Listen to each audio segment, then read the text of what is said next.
Okay, I'm back in the office, and now what I want to do is just show you what an inspection report looks like. Some of these are very interesting, and some of them are pretty routine. We chose to look at the report on the second home because there were more interesting things to look at here.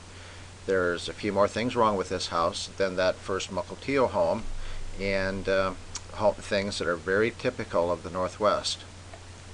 So let's take a look here at the first page. We'll see the image of the subject home, who our client is, and here's Jim Merritt, and as you can see, he's a member of ASHI, the American Society of Home Inspectors.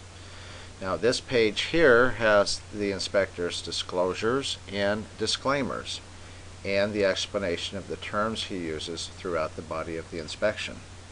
The next page has some basic information about the house, about the weather. We'll see here that the client paid $385 for this inspection. Here is the inspector's license number, number 293. And now we'll get into the body and the detail of the summary of the report here.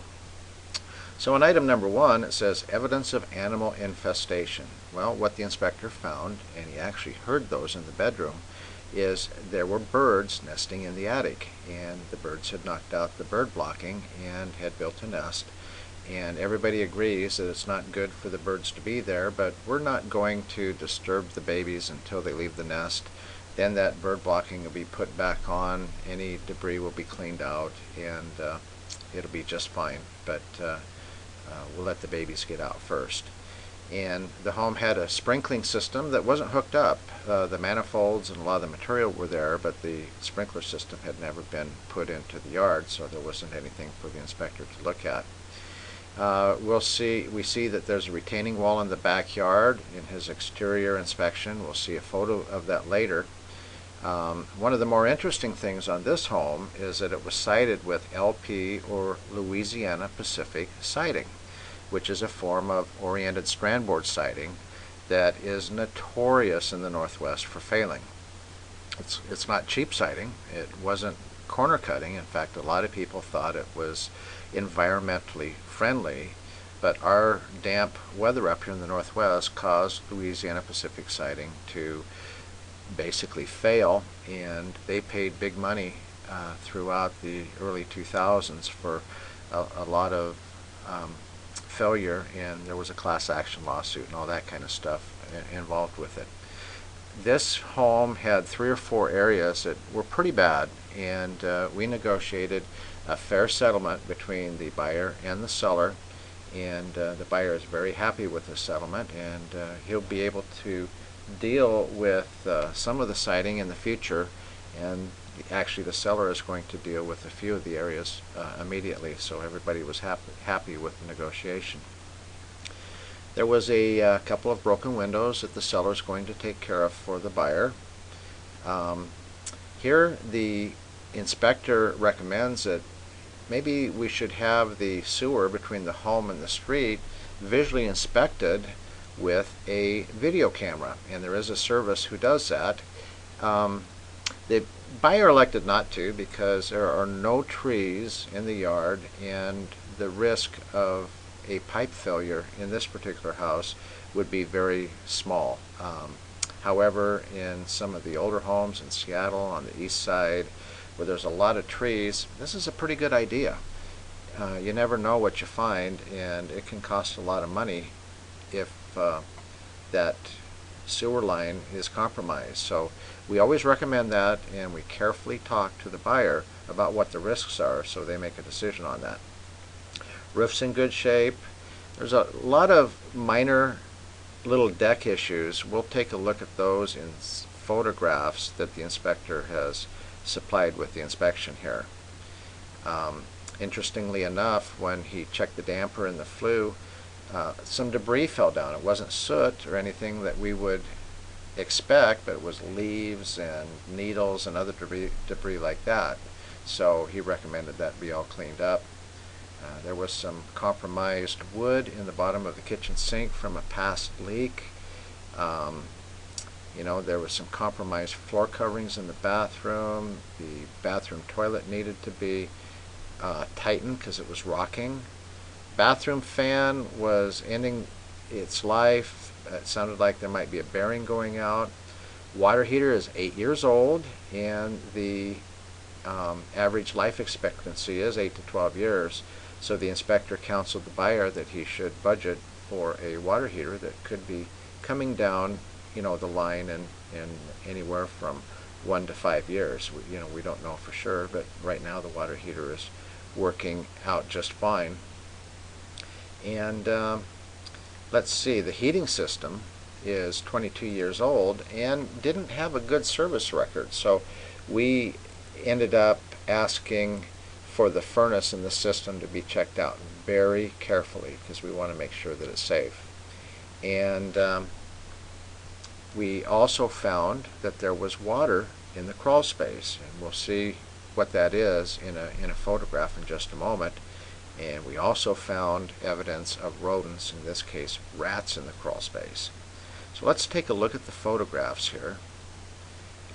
Whenever the inspector finds anything notable, he actually snaps a photograph of it so everybody can actually see what's going on.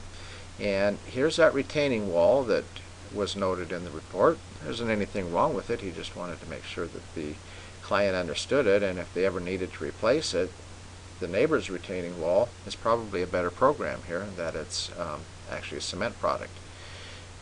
In figure 2, we see some compromised siding.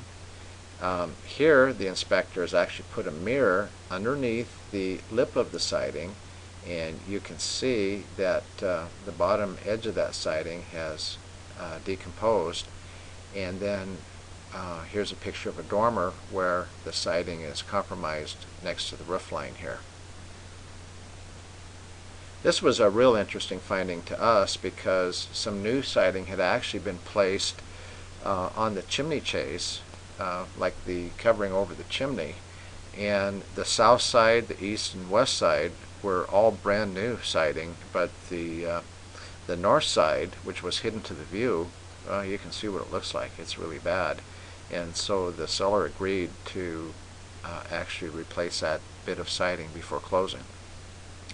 These next photographs here are all photographs of various problems with the deck. Here's a couple individual deck boards that are showing some decay. Overall the deck was in pretty good shape, but there was some localized decay. There was a gap there. A stair was loose. This was interesting. This is properly put on a pier here. This is your deck support, but the slope of the ground is eroding, so this needs to be attended to in the future. And here are a couple of more posts that show a possible erosion problem. Earth to wood contact here, that's never a good idea. It rots the wood really fast. Some more earth to wood contact, and this is actually a post here that's set right into the wood. And boy, that sets up conditions for decay, insects, all kinds of bad things. So that should be repaired. And here's the water that we found in the crawl space, and we actually negotiated for the seller to fix this, and he brought in a drainage contractor, and the drainage contractor found that the downspouts were just dumping water directly into this area, which created a lot of hydraulic pressure, and it was finding its way in underneath the foundation. And so the drainage contractor has repaired this problem, and the new owner shouldn't have any more water in the crawl space. And here's evidence of those pesky rats, and this will have to be all cleaned up, sanitized, but when it is and we get the entrances and exits blocked up, it'll be just fine. We see a lot of rodents in the Pacific Northwest. We just occasionally have to go in, inspect for them, and make sure that we're keeping them out. So I hope you enjoyed this. Kind of gave you an inside look of what an inspection looks like all the way through the report. And of course, if you have any questions, don't ever hesitate to give me a call. I'd love to answer your questions, but I really hope you enjoyed this presentation. Take care.